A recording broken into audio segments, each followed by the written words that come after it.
She was still smiling when I handed her the envelope. That is the detail I keep coming back to. Not the empty safe. Not the 3 weeks I spent in a hospital bed in Raleigh, not knowing what was happening in my own house.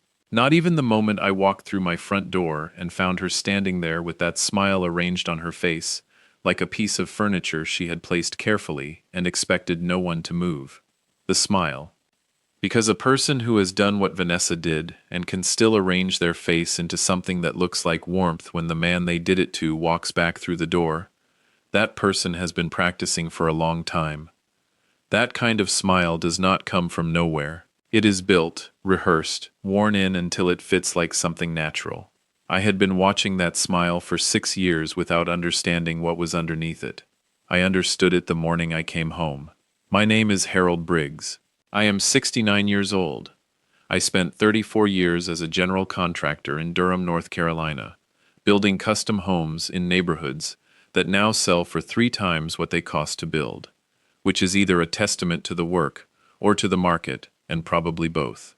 I retired 4 years ago with a business that I wound down cleanly, a pension from a contractors association I had belonged to since 1991, and a savings account that represented 34 years of disciplined living by a man who grew up with very little and never forgot what very little felt like. That savings account, along with other items I will tell you about, lived in a fireproof safe in the wall of my study on Briarwood Court in Durham. Vanessa knew the safe existed. She had known for 2 years. What she did not know, when she stood at my front door smiling with my son beside her, was that I had spent 11 days of my 3-week hospital stay preparing for exactly the moment I was now standing in. But I am getting ahead of myself. Let me tell you about my son first, and about Vanessa, and about the safe, and about the 11 days, because none of this makes sense without all of it. Before I go any further, I want to say something to everyone watching this right now. If you are new here, welcome. Drop a comment right now and tell me where in the world you are watching from. Your city, your country. I want to know who is out here with me. Hit that subscribe button so you never miss what comes next, and press that like button before you keep reading. It costs you nothing, and it means everything. Now, let me tell you about my son. Calvin Briggs is 41 years old. He is my only child. His mother, my wife Lorraine, passed when Calvin was 19, a brain aneurysm, on a Tuesday morning in March that gave us no warning, and no negotiation, and no version of preparation that would have been adequate. She was there on Monday and gone on Wednesday, and Calvin and I spent the years after that navigating a grief that we handled imperfectly, the way most men handle grief, by working too hard and talking too little, and assuming the other one was doing fine because he appeared to be functioning. Calvin is not a bad man. I want to be clear about that before I tell you anything else, because the story I am about to tell you involves my son in ways that are not flattering, and I need you to understand him as a full person rather than a character in a cautionary tale. He is not bad. He is weak in the specific way that men who lose their mothers young sometimes become weak, which is that he attaches to the wrong people and then defends the attachment long past the point where defending it makes any sense. He met Vanessa in 2017 at a work conference in Charlotte. She was 36 at the time, worked in pharmaceutical sales, and possessed of a quality I noticed the very first evening Calvin brought her to the house for dinner, and which I could not then have named, but which I would now call strategic warmth. The warmth you deploy toward a person not because you feel it, but because you have calculated that they need to feel it from you. She called me Mr. Briggs that first evening. She brought a bottle of wine that was slightly too expensive for a first dinner, which is its own kind of message. She asked about my work with the focused attention of someone who had prepared questions in advance, which I found either impressive or unsettling, and could not immediately determine which. Calvin watched her all evening, the way a man watches something he cannot believe is actually in the room with him. I recognized that look. I had worn it myself once, at a party in 1979, looking at Lorraine across a room full of people. I understood what it meant, and I understood what it cost to try to argue with it. I did not argue. I extended the benefit of the doubt. I told myself my instincts were colored by the knowledge that no one would ever be Lorraine, and that this was my limitation to manage, not Calvin's. They married in October of 2018. Small wedding, 30 people, a venue in Chapel Hill that Vanessa had selected, and that cost more than Calvin had mentioned to me in advance. A discrepancy I noted, and did not raise, because it was their wedding, and their money, and I was not the kind of father who made his son's celebrations about his own discomfort. I gave them a check at the wedding. A generous one. Vanessa thanked me with the smile. You know the one. I was beginning to know it too. The first 2 years of the marriage were surface smooth. Calvin seemed happy. Vanessa was pleasant at family dinners and remembered details about conversations we had had months earlier, which is either genuine attentiveness or the practiced behavior of someone managing an impression. I was never fully certain which. What I noticed, beginning in year 2, was a pattern of financial conversation that felt differently weighted than normal family talk about money. Vanessa began asking questions. Not bluntly. Vanessa never did anything bluntly. She asked around the edges of things. She mentioned, over a Sunday dinner, that she and Calvin had been thinking about investment properties, and that it was so helpful to have someone with my experience in the family. She mentioned, at a Christmas gathering, that she had always found it interesting how the old generation understood the value of tangible assets in a way that younger people had lost touch with. Tangible assets. I filed that phrase away. She asked me once, in the kitchen, while we were doing the dishes after dinner, whether I had ever worried about the house being too large for one person. Just wondering, she said. Just thinking about your comfort. I told her the house suited me fine. She smiled. Of course, she said. Of course it does. I did not sleep well that night. I lay in the house on Briarwood Court, and I thought about Lorraine, and the way Lorraine had always been able to read a room, and a person with a precision that I admired and never fully matched. And I thought about what Lorraine would have made of Vanessa, and I knew the answer without having to think about it very long. Lorraine would have seen it from the first dinner. I called my attorney the following Monday, a man named Stuart Cobb, who had handled my business contracts for 20 years, and who had a secondary practice in estate planning that I had drawn on when Lorraine passed. I told Stuart I wanted to review my will and my financial arrangements. Not urgently, but soon. Stuart asked if something had happened. I told him nothing specific, just a feeling. Stuart, who has known me for 20 years and understands that my feelings tend to have structural foundations even when I cannot yet see them clearly, said he would clear time the following Thursday. That conversation happened 14 months before I went into the hospital. I want you to hold that timeline. In January of 2024, I had a heart attack. I am not going to dwell on the medical details because the medical details are not the story. What is relevant is this. I collapsed in my kitchen on a Tuesday morning. My neighbor Gerald Park found me because he had come to return a ladder he had borrowed 6 weeks earlier and had been meaning to bring back. I was taken by ambulance to Duke University Hospital in Durham, and I spent the first week in a condition that the doctors later described to me as serious but stable, which is the kind of language that covers a great deal of territory and leaves a man room to imagine the full range of what it might mean. Calvin was called immediately. He drove from Greensboro, where he and Vanessa had been living for the past 3 years, and arrived at the hospital that Tuesday evening. He looked frightened in the way I had not seen since he was 19, and standing in the hospital the day his mother didn't come back. I held his hand. I told him I was not going anywhere. I told him firmly enough that I believed it, which is the only way to say something like that convincingly. Vanessa arrived the following morning. She had stayed in Greensboro the first night, she said, to take care of some things. She was composed, appropriately concerned, asked the doctors intelligent questions. She sat in the visitor's chair, and she was, to all outward appearances, exactly the daughter-in-law a sick man in a hospital bed would want present. I watched her from the bed, and I thought about the word things, the things she had stayed to take care of.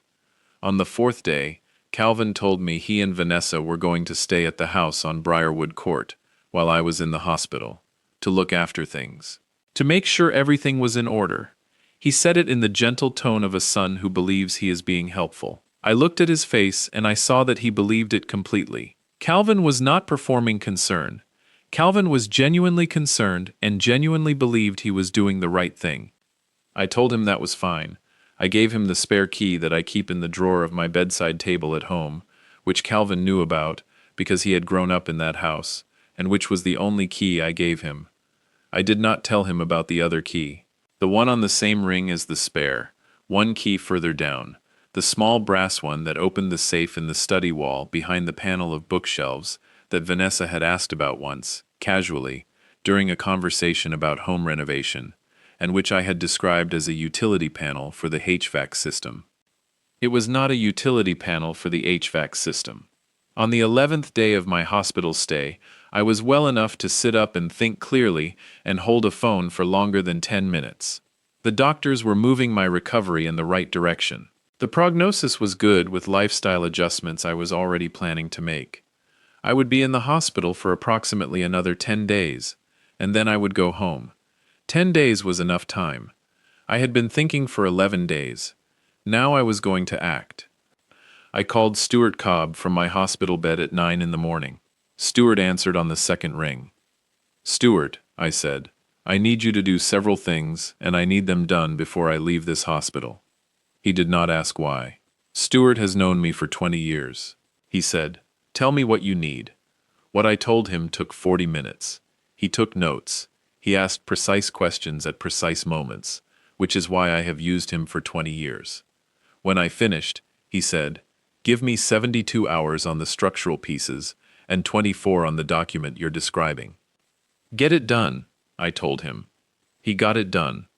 On the 14th day, Stuart's paralegal drove to Duke University Hospital and sat in a chair by my bed while I reviewed and signed 4 documents. She was a young woman named Terry who wore reading glasses on a chain around her neck, and who handled the papers with the efficient care of someone who understood she was managing something significant without needing to be told so. I signed the documents. Terry witnessed them. She left. I lay back against the hospital pillow and I looked at the ceiling, and I thought about the safe on Briarwood Court and what I suspected I was going to find when I got home. I was right. I came home on a Thursday morning in February. Calvin picked me up from the hospital. He was warm, attentive, carried my bag to the car, adjusted the passenger seat so I could sit comfortably. He talked on the drive home about the house, about how he and Vanessa had kept everything in order, about how Vanessa had cleaned the kitchen and stocked the refrigerator because she wanted me to come home to something that felt cared for. Stocked the refrigerator. I noted that. We pulled into Briarwood Court. My house sat exactly as it always had, the brick front, the 2 oak trees in the yard that Lorraine had planted in 1996, the front porch with the 2 chairs we had bought at an estate sale in 2003, and which had been there ever since. The front door opened before I was out of the car. Vanessa stood in the doorway. She was dressed neatly. Her hair was done. She had prepared for this moment the way she prepared for most things, with attention to how it would be received. She had the smile ready, the full version of it, warm, open, the smile of a woman who is delighted to see someone she loves returning to health. "Welcome back," she said. "We're so glad you're home." I looked at her for a moment. Just a moment, not long enough for her to read anything in it. Then I said, "Thank you, Vanessa. Let me get inside and settled." She stepped back. I walked past her into the house. I went to my study first. Not because I needed anything from it, because I needed to see. The bookshelf panel was exactly where it always was, undisturbed, as far as the eye could tell. I reached behind the 3rd shelf, found the small recessed lever, pressed it. The panel swung open. The safe door was closed. I entered the combination, 12 digits that I had never written down anywhere, and had never told anyone. The safe opened. I stood there, and I looked at what was inside. Or rather, I looked at what was not inside.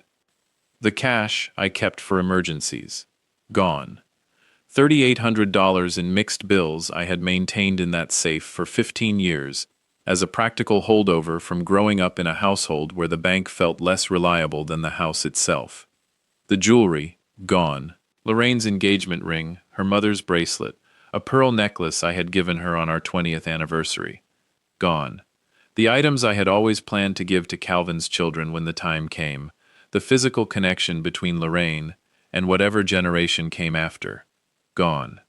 My original will, the one I had filed before speaking with Stewart. Gone. The deeds to 2 parcels of land I owned in Alamance County, purchased in 2011 as long-term investments. Gone. I stood in front of the open safe, and I counted what was missing the way I had counted materials on job sites for 34 years. Methodically, without expression, the full inventory. Then I closed the safe. I closed the bookshelf panel. I walked back out to the living room where Calvin was helping Vanessa arrange something in the kitchen, and I sat down in my chair. My chair, the leather one by the window that Lorraine had given me for my 50th birthday, and that still held the shape of 20 years of me sitting in it. I sat down. I looked at the oak trees in the front yard, and I felt something that I want to describe accurately, because I think it matters. Not rage, not devastation, something colder and more useful than either of those things. The feeling of a man who suspected something and has now confirmed it and can therefore stop suspecting and start acting. I had done most of the acting already. From a hospital bed in Durham, 11 days before this moment, Vanessa came in from the kitchen. "Harold," she said, "can I get you anything? Tea? Something to eat?" I looked at her, at the smile, the practiced, placed, perfectly maintained smile. I said, "Actually, Vanessa, there is something I need to give you. I want to stop here for a moment because I know some of you watching this right now are sitting with something heavy. Maybe it is a family member who has been helping themselves to what is yours while telling you they are helping you. Maybe it is someone in your life whose smile you have learned to read differently than you once did. Maybe it is something you have been carrying quietly for months or years, because saying it out loud felt like it would make it more real than you were ready for it to be. If that is you, put it in the comments. Not for advice, not for judgment, just to say it. Because the most dangerous thing about this kind of betrayal is that it lives in silence, and silence is where it grows stronger than it deserves to be.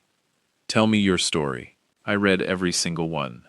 I went to my study. I opened the top right drawer of my desk, the old mahogany one that had been in every office I had ever owned, and I took out a sealed white envelope with Vanessa's name written on the front in my handwriting. Neat, deliberate, the handwriting of a man who had thought carefully about every word inside it. I walked back to the living room. Calvin had come in from the kitchen and was standing near the window. Vanessa was by the couch. I held the envelope out to Vanessa. She looked at it. A flicker of something moved across her face. The first crack in the composure.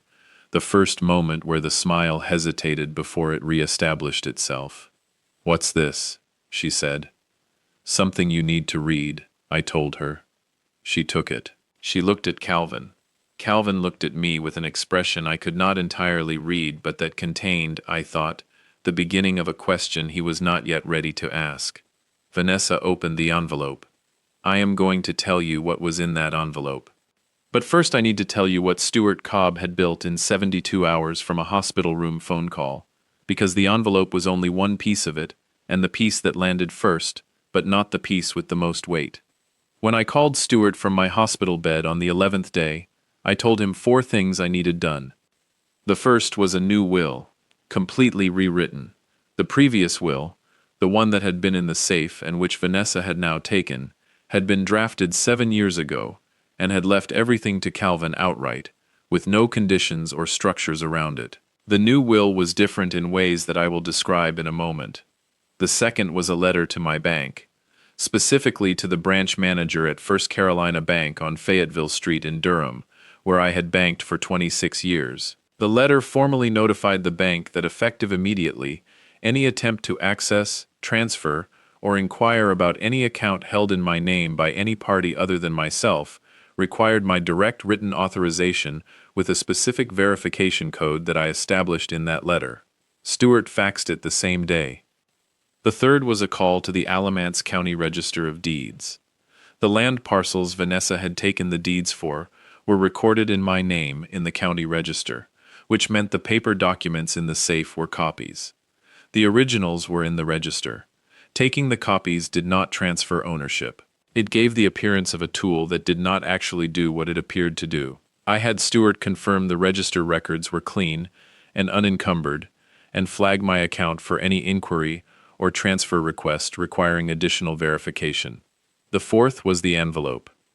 The envelope contained a letter from Stewart Cobb's firm, on firm letterhead, signed by Stewart, addressed to Vanessa Christine Briggs, and it said the following things, in the precise and undecorated language of a man who has spent 30 years writing legal correspondence. It noted that the contents of a safe located at the Briarwood Court property had been inventoried prior to the owner's hospitalization, and that a discrepancy had been identified upon the owner's return.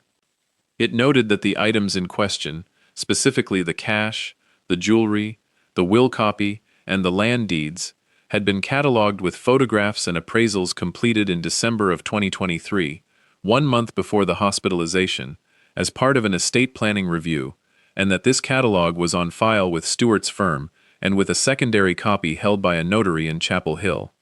December 2023. 1 month before the heart attack. I had not known I was going to have a heart attack. But Stewart and I had conducted that review as part of the estate planning I had begun 14 months earlier when Vanessa asked about tangible assets over Sunday dinner, and I had not slept well that night. The letter stated that the jewelry, specifically Lorraine's engagement ring, and the items associated with it, had been designated in the new will as specific bequests to Calvin's future children, and that any loss or disposal of these items prior to that bequest would be addressed as a matter of civil liability. It stated that the land deed documents were copies, and that the Register of Deeds records were unaffected, and that any attempt to use the copied documents to initiate a transfer would be identified immediately through the flagged accounts. And at the bottom, in a final paragraph that Stewart had written and that I had approved word for word from my hospital bed, it stated that no action was being taken at this time, and that this letter was being provided as a matter of transparency, and that the decision about what actions to take going forward rested entirely with Harold James Briggs, who was home, who was well, and who was paying attention. That last sentence was mine. I had asked Stewart to include it exactly as I had written it. Who was home, who was well, and who was paying attention. I watched Vanessa read that letter. I want to describe this carefully because it is the moment the story turns on, and I want to give it the accuracy it deserves. She read it standing up. She did not sit down. Her eyes moved across the page at a pace that slowed as she moved deeper into it, the way a person's reading slows when the words are becoming something they did not expect and are trying to recalibrate against. At some point in the middle of the second paragraph, the smile stopped. Not gradually. It simply stopped, the way a light goes off when the switch is thrown, one moment present and then not. The architecture of it collapsing inward, and leaving behind something I had never seen on Vanessa's face in 6 years. Something unguarded. Something that did not know what expression to arrange itself into because no expression had been prepared for this. She finished reading. She looked up. Calvin said, "Vanessa, what is it?" She did not answer him. She was looking at me. I looked back at her with the same steadiness I had used for 34 years, when a subcontractor told me something on a job site that did not match what the plans said. Patient, precise, entirely unafraid. "Harold," she said. Her voice was different. The warmth had left it the same way the smile had. What was underneath was something thinner. I've never heard a voice go that thin before in real life, only in the moments when a person understands that the ground they were standing on is not what they thought it was. I let her say my name. I did not respond to it. Calvin said, "Dad, what's going on?" I looked at my son, at his face, which was moving through confusion towards something more complicated, the expression of a man who is beginning to understand that two things he trusted are not what he understood them to be, and that he is going to have to choose which piece of that to look at first. "Calvin," I said, "I need you to read what I gave your wife." He took the letter from Vanessa's hand. She let it go without resistance, which told me something. A person with a prepared defense holds on to documents. A person who has just understood the full scope of what they are facing Lets them go because the document is no longer the point. Calvin read. He read it twice. His jaw tightened on the second pass in the place where it always tightens when he is processing something that costs him something to process. When he looked up, his eyes were wet, not from grief, from the specific anguish of a man who has loved someone and is looking at evidence about that person that he cannot argue with and cannot explain away and cannot protect either of them from. "Dad," he said. His voice had the quality I had not heard since he was 19 in a hospital, stripped of everything except what was real. "I know," I said. He looked at Vanessa. "What did you do?" He said it quietly, not accusatory, genuinely asking, the voice of a man who needs to hear the answer from the person who owes it to him. Vanessa said nothing for a long moment. Then she said, "Calvin, let me explain." I stood up from my chair. I said, "I am going to make coffee. The two of you need to have a conversation that does not require me in the room. I will be in the kitchen. Take whatever time you need." I walked to the kitchen. I put the kettle on. I stood at the window above the sink and I looked at the back garden, where Lorraine had grown tomatoes every summer for 22 years, and where I still grew them, because stopping felt like the wrong kind of goodbye. From the living room I heard voices, not words, just the shape of a conversation that was going to take longer than a morning and cost more than either of them had priced it at when they woke up today. I made the coffee. I waited. I am not going to tell you everything that happened in the following weeks, because some of it belongs to Calvin and not to me, and my son's pain is not my story to narrate in public. What I will tell you is the shape of it.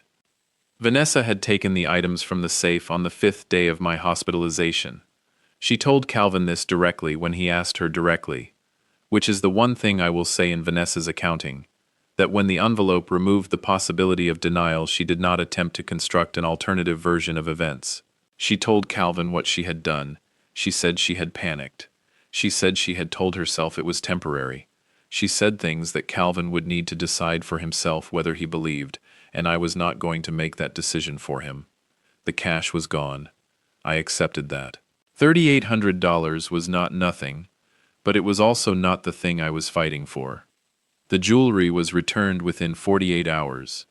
Vanessa brought it to the house on a Saturday morning in a small cloth bag and set it on the kitchen table without being able to look at me directly. I took it and I said nothing beyond thank you, and I meant the thank you in the narrow and specific sense of thanking someone for returning what was never theirs. I put Lorraine's engagement ring in the cedar box on my dresser, where it had always lived. I stood there for a moment with my hand on the box. I thought about Lorraine.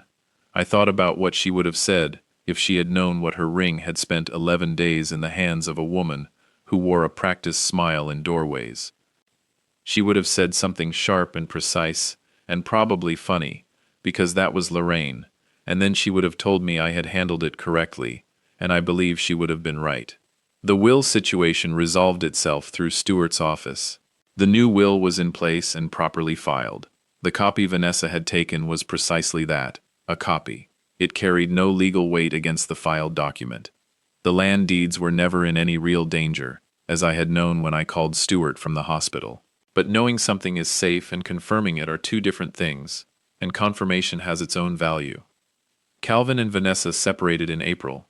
3 months after the Thursday I came home from the hospital, Calvin called me on a Sunday evening to tell me. His voice was steady in the way that voices are steady when a person has had time to make peace with something before they say it out loud. He said, "Dad, I need you to know something." I told him to go ahead. He said, "I believed her. All this time, I believed she was who she said she was." "I know you did," I told him. He was quiet for a moment. Then he said, "How did you know? Before any of this happened, how did you know to do all of that?" I thought about Sunday dinner in 2022, about the phrase tangible assets, about not sleeping well and calling Stuart the following Monday. I told Calvin, "I built things for 34 years. You learn to look at the foundation before you trust the structure." He said, "I should have looked." I told him, "You were looking at something else. That is not a character flaw. It is what love does." He didn't answer right away. Then, quietly, "I'm sorry, Dad." for bringing her into your life, for not seeing it. I told my son what I needed him to hear, that he had nothing to apologize for, that the person who owed apologies in this situation was not the one on the phone with me right now, and that the door on Briarwood Court was open whenever he needed it to be. He came to dinner the following Sunday. He has come most Sundays since. I want to tell you something about the safe before I close this story. After everything was resolved, after the jewelry was back and the will was filed, and Calvin and Vanessa had separated, and the house had returned to the particular quiet of a life being rebuilt on its own terms, I went back to the study. I opened the bookshelf panel. I opened the safe.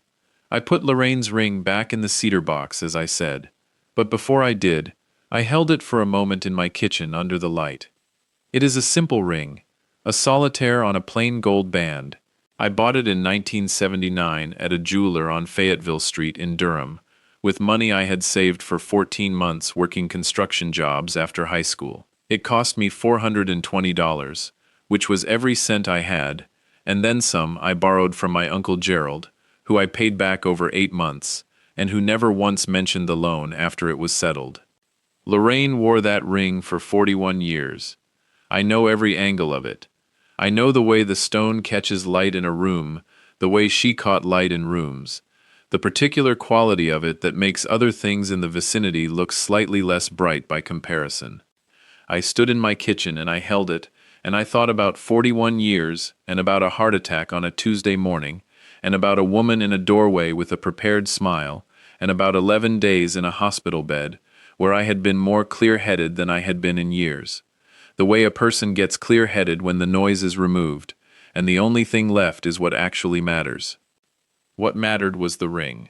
What mattered was Calvin. What mattered was the house on Briarwood Court, and the oak trees Lorraine planted in 1996, and the chair by the window, and the tomatoes in the back garden, and the 34 years of work that had built something real enough to protect. I put the ring in the cedar box. I closed the safe. I closed the panel. Then I went to the kitchen and made dinner. Where things are today. I am still on Briarwood Court. The house is the same house. The oak trees are larger than they were in 1996, and I expect they will be larger still in another 20 years, and I expect I will not be here to see it, and I find, at 69, that this does not trouble me the way I might have expected it to. Calvin comes to dinner on Sundays. He has been seeing a therapist since the separation, which I consider the wisest decision he has made in recent years, and which I told him so, which is not the kind of thing I would have said to him when he was younger, because I was from the generation that doesn't say that kind of thing, and I am trying to be better than my generation on that particular point. He is doing the hard work of understanding how he got to where he got to, and what he wants to build going forward. I am proud of him for it. Not in the loud way, in the way that a father who is not demonstrative with pride feels it anyway, which is quietly and completely, and in the specific way that love that has been tested and survived feels different from love that has never been asked to prove itself. Stuart Cobb and I had lunch in March. He ordered the fish. I ordered the steak, which my cardiologist would not have approved of, and about which I have made my peace. We talked about the case, about the outcome, about what the letter had and had not been designed to do. Stuart said, "You were ready for something you didn't know was coming." I told him, "I built things for 34 years. You are always ready for the foundation to be tested. You just don't always know when or how." He raised his glass. I raised mine. We left it at that. I want to say one more thing before I close. About Vanessa. Not to defend her, not to ask you to extend her sympathy she did not earn, but because I think the truth requires it. The person who did what Vanessa did is not a person who woke up one morning and decided to become someone who steals from a sick man's safe. That person was built over time, by circumstances I do not know, and choices I cannot fully account for, and a relationship with fear and scarcity that probably began long before she walked into my son's life. I am not asking you to excuse it. I am not excusing it. But I spent 69 years watching human behavior in rooms and on job sites and at kitchen tables, And I know that the people who do the things Vanessa did almost never believe they are the villain in their own story. That does not make what they do acceptable. It makes it human. And understanding that it is human is what allows me to close that chapter without carrying it into the next one. Lorraine used to say that the people who hurt you are almost always the people who were hurt first and handled it badly. She said it was not a reason to let them keep hurting you, but it was a reason to put down the weight of hating them, because that weight belongs to them and carrying it for them only slows you down. I put the weight down. I intend to keep it down. If this story reached something in you, if something in it landed in a place that needed landing, then before you leave, do something simple. Hit that like button. Subscribe to this channel because there are more stories here, more men and women who held on when someone tried to take what was theirs, and every one of those stories deserves to be told and heard. Drop a comment and tell me where in the world you are watching from right now. Your city, your country, and if something in this story found a match in your own life, say it in the comments. Say as much or as little as you are ready to say. This community is here, and the people reading the comments are people who understand what it means to carry something quietly for longer than they should have had to. My name is Harold Briggs. I am 69 years old. I built things for 34 years that were meant to stand. And the most important structure I ever protected was not made of concrete or steel. It was made of 41 years and a plain gold ring and 2 oak trees in a front yard on Briarwood Court in Durham, North Carolina. It is still standing. Thank you for staying until the end. It means more than I can say. Please note, scripts developed with AI writing assistance, narrated and produced by our team.